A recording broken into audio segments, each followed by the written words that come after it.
Hey, Ray, hand me that AR.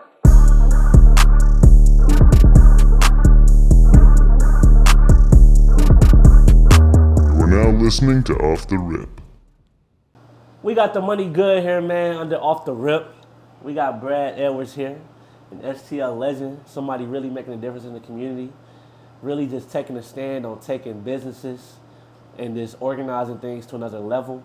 We just happy you here today, Brad. I appreciate you, dog. Appreciate you, man. I've been watching everything y'all been doing, bro. So it's a privilege and an honor. You know what I'm saying? No, we to sit here appreciate with you. For sure, for sure. Because I feel like you one of D-Man partners, and I appreciate D-Man connecting me with you, Yeah. linking me with you. Because, like, without y'all, really molding the way and just keeping me on a narrow path, just to know what's right and wrong out here, I wouldn't be who I am today. So, I appreciate you. And, like, I know we probably not as, like, close as me and D-Man, but I still look up to you in so many ways, and just seeing what all you do and just knowing that you out here trying to help the community and everything you have done it's inspirational, honestly. And we don't have too many of that going on in the city. And just seeing a black man do it, I'm just truly inspired. So I just want to say thank you. I appreciate it, bro. And you gotta tell them how we first met, dog. No, we was in the dungeon. Brad, we was in the dungeon. Brad, I know you was hella strong. You probably still strong now. I probably was weak back then. Was I in high school still? Nah, you was in college. college. You was definitely in college. I know I was probably like early though. This is before pandemic. So this had to be like 18, 19. No, bro. Cause I had my daughter then. So this is like 20.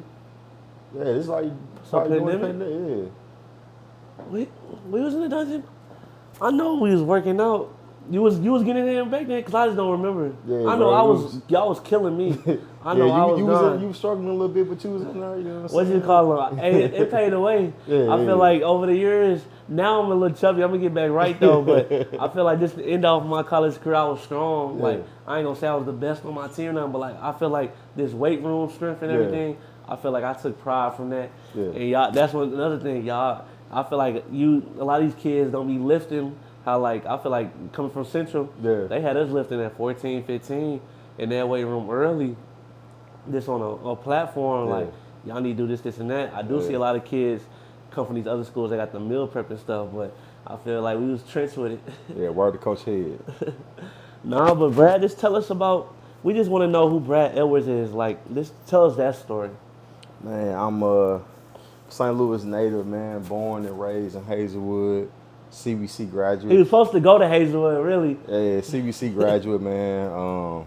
2004, you know what I'm saying, the original, the new campus in town and country, man. Went to Fisk University, came back to St. Louis, man, and had a long run with party promoting and marketing. And that's really, man, how I connected with so many people to be where I'm at right now with the community, organizing and just doing all the community stuff I've done over the years. It all was born out of throwing parties, man. Like, and I always say, like, the people that I used to throw parties for when we was 2021, now we in our late 30s, we done all grown up together, you know what I'm saying? So all of our values and all of our priorities changed at the same time. So it went from we going out and kicking it every Friday to we doing community service together on the Saturdays now, you know what I mean? So fast forward, man, pandemic came, man. I had my first daughter, so I'm a father of a beautiful daughter, Carrielle. Then I had my son in 2021, Bradley. So I got two children, man. They're the reason why I do everything I do, man. So I'm a community organizer for Dear Fathers, man. And Dear Fathers is the premier media platform of Black fatherhood, man. Telling stories of fatherhood from all angles. So we are actually the largest platform for fatherhood in the world. We're reaching over 2 million visitors, 2 million accounts every week. We're sitting right now, I think, at 350,000 followers, man. And when I say we tell stories from all angles, it's dads and deliveries. Guys talking about their experience in the labor delivery rooms. We have daughters' memoirs, or women are telling their stories about their fathers, whether it's good, bad, or indifferent. Again, we from all angles. So everything ain't all good, you know what I'm saying? But it's still a story to be told, and it's a lesson to be learned from each experience. Then we have celebrity podcasts where we have guys like Shaquille O'Neal, Pusha T, Bradley Beal, another St. Louis guy, Ozzie Smith, whoever you could think of, man, in the industry. They've come on and told their stories about fatherhood and what that means to them, what their father meant to them. So, man, it's been a hell of a ride, man. We worked with several NBA teams and put together countless panels with these organizations. We've done a lot of programming, man. It's been amazing and a blessing to be able to touch as many guys' lives as we've been able to, whether it's through mental health, whether it's through dads and doulas, or just them having an outlet to, you know what I'm saying, come share their story, man. So, yeah, bro, that's me, dog. You know what I'm saying? Got you. Now that's amazing right there, honestly. And we speaking on dear fathers. What does fatherhood mean to you? Man, to me, coming from, like, my dad was always in my life. Like, my dad, to this day, man, I can call my dad right now and be like, hey, bro, Canelo fighting on Saturday, what's up? Like, let's link up for the fight, you know what I'm saying? Whether I'm going to his house or he come to my house, my father was always present. You know, he was always a provider, he was always a protector. So, and I fast forward to my friends, one of my best friends, he became a father a little bit before the rest of us. And like me, him, my boy Mello, we were all in the streets together, you know what I'm saying, throwing parties, you know, just doing what we was doing in our early 20s. And when he had his daughters, I saw a guy that was in the NFL and was, you know, living a certain lifestyle and all that. I saw him shut everything down just like that, just because his daughters was there. So when I'm hitting him up like, hey, bro, let's go, we're going to X, Y, and Z, and I got my kids. So seeing so many examples around me just like that of that kid or those kids are a priority no matter what, it was already set for me. So when my kids in town, cats already know, like, don't call me, don't hit me up for nothing. Like, the only thing that matters is them. So fatherhood to me, man, is being unforgiving in the time that you're gonna spend with them. You know what I'm saying? Like, pouring into those kids no matter what, dog. Like, they the end all be all. That's deep, honestly. And just to hear that, just to hear how much it, you know what I mean, you speaking with so much passion and just what it means to you, it's just like amazing to me on so many levels, because I feel like, especially coming from St. Louis and the times we live in, I think it has risen on fathers being present in the child's life, but we still lack a lot of numbers if we being real, because like a lot of, I feel like my peers and people I went to Central with or just went to college with, especially when you come from these inner cities, a lot of fathers aren't as present and just aren't as around. Honestly, I got blessed just like you. I got blessed with my real father and a stepfather that both treat me truly well, honestly, and I wouldn't be where I'm at without both of them. So I'm thankful in so many ways, because it could have went 100 different routes, and I do see it. I don't know how you feel about this, but I do feel it's a dramatic change, or like a difference in a lot of, I wouldn't say just kids, but in adults as well, that kids, the people that grow up without their father and with their father, you could honestly tell sometimes, just like how we move, how we go about things, how we handle stuff, like just being, I feel like, a man, or even just being a woman as well, it shows. Nah, it 100% shows, man. And I remember I got dragged on Twitter or Facebook a few years ago, because I said Kevin Durant was like whining or something during the game, and I was like, man, you could tell Kevin Durant grew up without his father. And I told my people was killing me, like, and I'm like, oh, like, this is a real, like, sore subject for people. But I feel like you said, bro, like, we both grew up playing sports. Like, you could always kind of tell that kid that didn't have his dad, because he didn't know how to express his emotions in a certain way. You know what I'm saying? Or he wasn't able to take criticism, or, you know what I'm saying, just certain things. And I really learned that going to college. So, man, you man, just having the dad present, dog, makes a world of difference. Definitely. And it's just crazy, because like you said, like, just going to college and just like being able to take criticism. Like, I feel like one thing as I get older, at 25, 26 years old, especially, like, shout out my cameraman. Just say 26, dog. You 26, 26. Just having my cameraman Opie and our team or whatever off the rip, just being able to have certain conversations where we can say, like, oh, this is bad, or this isn't no good, and not like be offensive. Like, I feel like this day in my life now, more than anything as I'm getting older. I don't take offense to like anything, honestly. And certain people can't handle that. You even see that on like, in the job site. Like you go to work with certain people can't handle you saying this, or that. And it's like, yo, we kind of old to be like doing all this extra stuff. Right, and it's right. like, where did you know what I mean? Who raised you a little bit?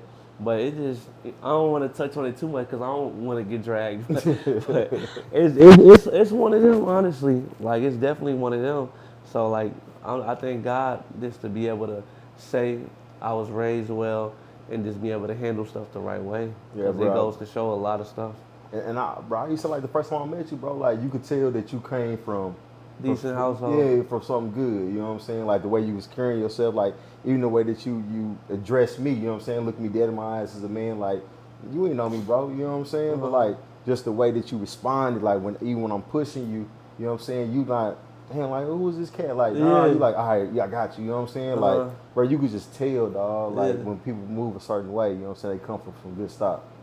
So kudos to y'all, man. For you, Nah, dog, for straight real. up. And that mean the real, honestly, because, you know what I mean? Them compliments, like, I don't take lightly because, whoo, like, I just see other situations, like, from other people's lives, and I just be like, dang, thank God. Like, and tomorrow, it's crazy we doing this the day before the B-Day. I just thank God, like, day by day. Because, woo, like, life is hard, like, especially now in this economy. Facts. We just talking about earlier, like, a lot of people, Stefan Shaw was just saying, in St. Louis, when we say crash out, a lot of people, especially the city we come in, if they don't got the right mind space, right mind mentality, they crashing out. It's over with. Yeah. So it's just, you really gotta keep a level head in everyday life, because life's so hard. You can lose something right there and there. Yes. Tomorrow, what I gotta go do? Gotta go do this, and that to get some money real quick. Like, and who knows what you gonna do to get that? So, it's a touchy subject. Man, especially this holiday season coming up, man. Things don't seem to be getting any better. You know what I mean? Only getting a little bit worse. So it's gonna be rough, for sure. So tell us about just the start of Dear Fathers. We know you was one of the starters. Getting into it. Touch on that. Yeah, man. So the platform kicked off in September of 2019. Jesse Alex and Lamar Johnson Jr. were the two that put this idea together. So And where are they from? they both from St. Louis. Okay. So all So three of us. St. Louis started Dear Fathers? I didn't know that. Yeah. So That's hard. Jesse's from Jennings, went to Jennings. Lamar is from Hazelwood, went to East. And they've been best friends for like 20 plus years. You know what I'm saying? At this point, but everything is interesting with Dear Fathers. Everything that we have has been born out of trauma, and I'll get some of that later on. But I'm starting with here. Lamar and Jesse didn't have their fathers in their lives, right? So they would sit back and have these conversations about them not knowing how to barbecue or change a tire. You know what I mean? You know, all this kind of stuff that you in societies, like your dad teaches you how to do that, right? So they would have these conversations, man, and you know, them being the marketing geniuses that they are, they put together this platform to talk about this and have other guys talk about their experiences and all that. So that was in September 2019. So this is around the same, like a year probably before, because you said we met pandemic era. So y'all made this like not too long ago. Yeah. Or not too long before we met. Bro, so then that's what I'm thinking. Like, I'm thinking me and you had to have met during this time. Because sure. I feel like when I met you, and you say 2019, y'all already was popped off with that app, with that program. I feel like when I first met you. At that point, it was just literally just content. It was just, you know what I'm saying? And But it was like going viral. Not yet. So then that means that we met probably in 2020, 2021. Probably 2021. Because when I met you, Yeah. it was definitely like y'all was getting like celebs and stars, and So that was 2021 I was then. seeing real deal action. Yeah, so that was 2021 then. So 2019, and it happened so quickly. So 2019, kick off September. I come on the team in probably March or April. Okay. Which for me was perfect timing because my daughter came May 18th of 2020, right? Gotcha. So initially I came on to do the programming side of things, and Straight Mental, which is our mental health initiative, is what kicked that off. So straight mental was so. All right, I knew that the pandemic was going to touch and affect black and brown communities more than anybody else, right? And I also was starting to see that it was way more conversations online about my therapist, me going to therapy. You know what I'm saying? People were just sharing the experience that they were going to therapy when years passed. Wasn't nobody talking about going to therapy, and if you was going to therapy, you definitely wasn't telling the world that Yeah. you're going to therapy. Definitely. So I'm like, man, let's try this. So we kicked it off with. So I had two therapists. I led every session as a host. I had two therapists come on that had different areas of expertise, and we had guys come on virtually from all over the country. And I wanted to introduce them to what the concept of therapy looked like, right? As black people, we look at everything from a very, very like white coat, clinical kind of sense, right? Like it's gonna be a white person that don't understand me, this and the third. So when I put therapists in front of them that not only, excuse me, that not only look like them, but understood them from a cultural standpoint, it changed the whole game. It's like then I had cats DMing me or texting me or calling me like, "Hey, bro, I didn't know that's what a therapist could look like. I didn't know that's what therapy could feel and sound and feel like." So it was like, okay, like so then we start seeing 80% of the guys that's coming on to these monthly calls, they're actually going to seek their own therapist and they're starting their own process because of that. So that's when we started going viral because it's like, oh, like y'all really got 50 guys, complete strangers, on this call from around the country every month, and then they going on to start their own journey. So like that's kind of how everything started rolling, man. And then we start working with the teams and all that. Yeah, that's straight mental. So that kicked off May of 2020. So you know, it's just really been an accident after accident after accident. You know what I'm saying? Because I don't even think I knew about straight mental, so that's just interesting hearing about that. And it's like this a wonderful thing because I feel like a lot of people. I had a talk. Shout out my boy Jay Mathis. We had dinner or like lunch. I would say about a month or two ago. He lives in Dallas as well, and when I say he's just so motivating and really, I feel like a person like you, just really a go-getter. Got his hands in a lot of different pots, and just able to really just speak and give knowledge on stuff I don't know. And he was speaking one day talking about like therapy and especially get into it, like it's needed, and just you find out so much you don't know about yourself in ways, and it's just kind of like this eye shocking where it's just like somebody so young because I don't really see a lot of what you call them, even your age group, 30, 20 year olds, teenagers talking about, oh yeah, we going to therapy, we talking this and this out, really digging deep in this to learning yourself. I feel like it's an amazing cause. You know, honestly, bro, like, I think because you're 26, I'm 38, I think your generation is way more in tune with their emotional and mental health and intelligence, dog. Like,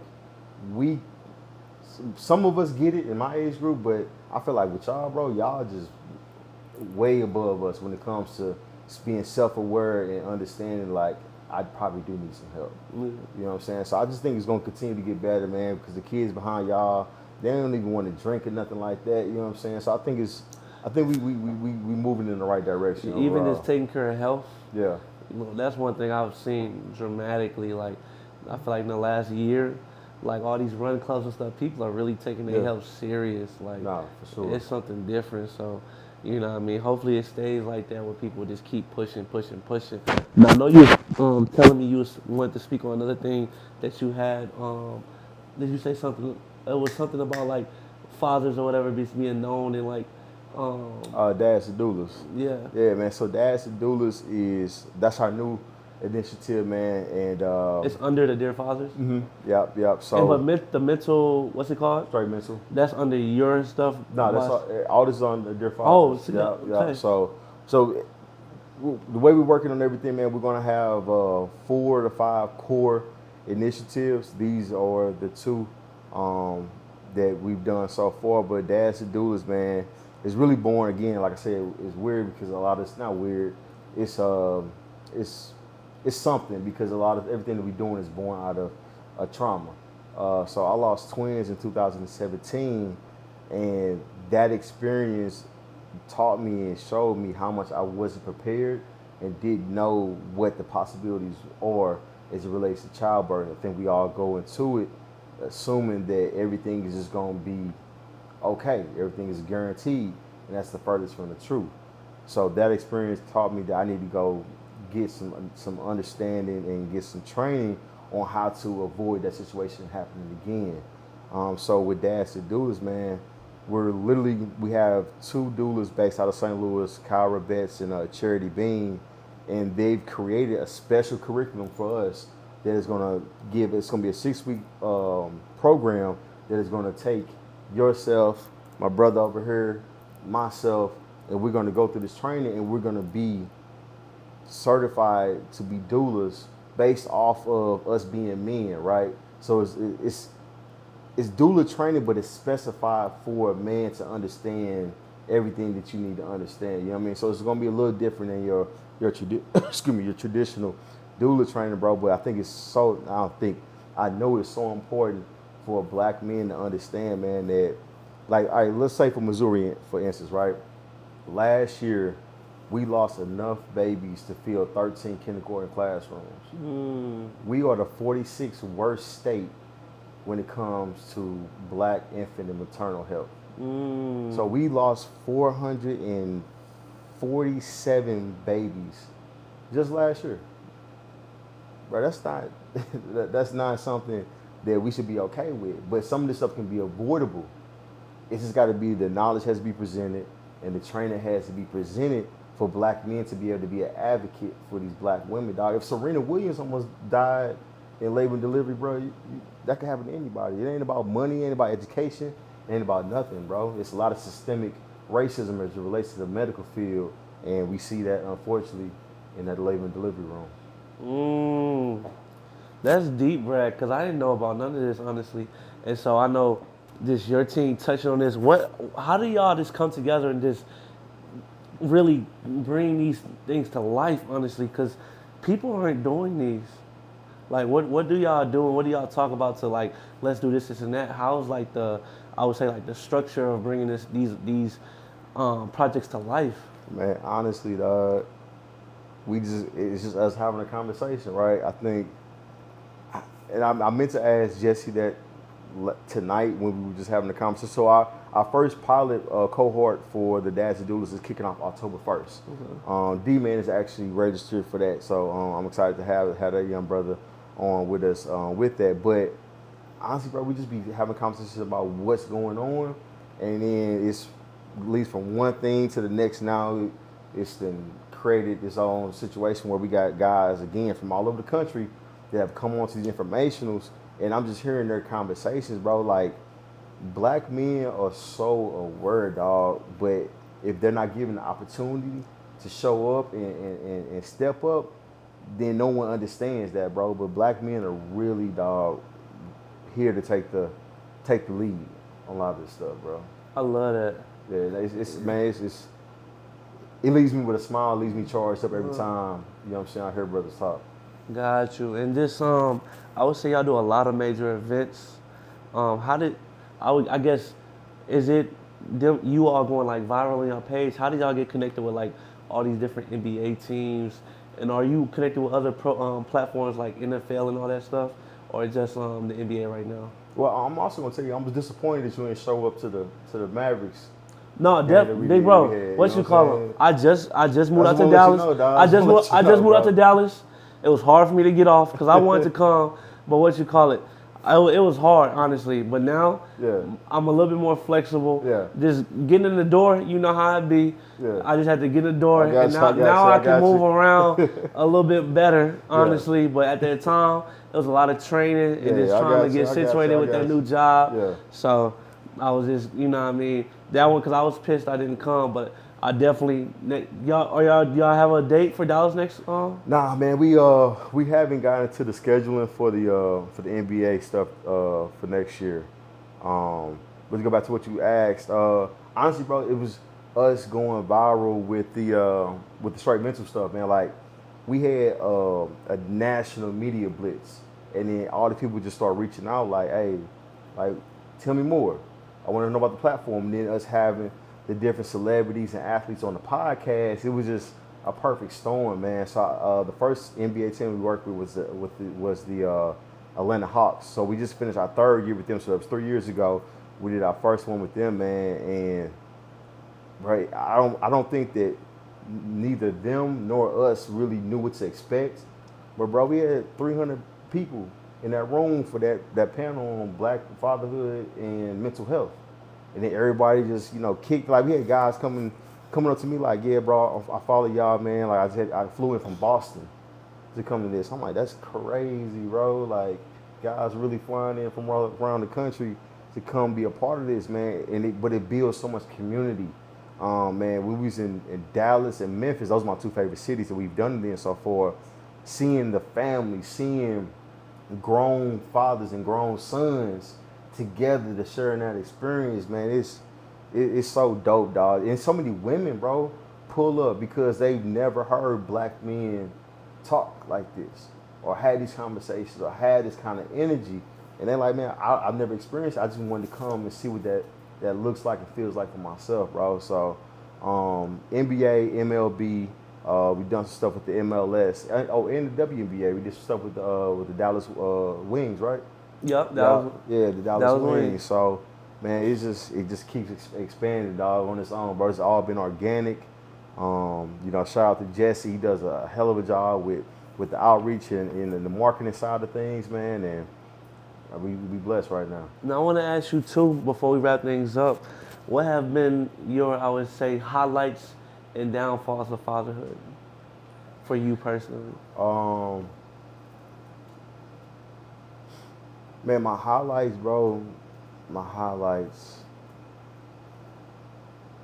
are like just the small things, bro. Like, when my daughter wakes up in the morning and grabs my face and just like gives me an Eskimo kiss and saying, "Good morning, Daddy, I love you." You know what I'm saying? Like, it's my son running up to me, or like,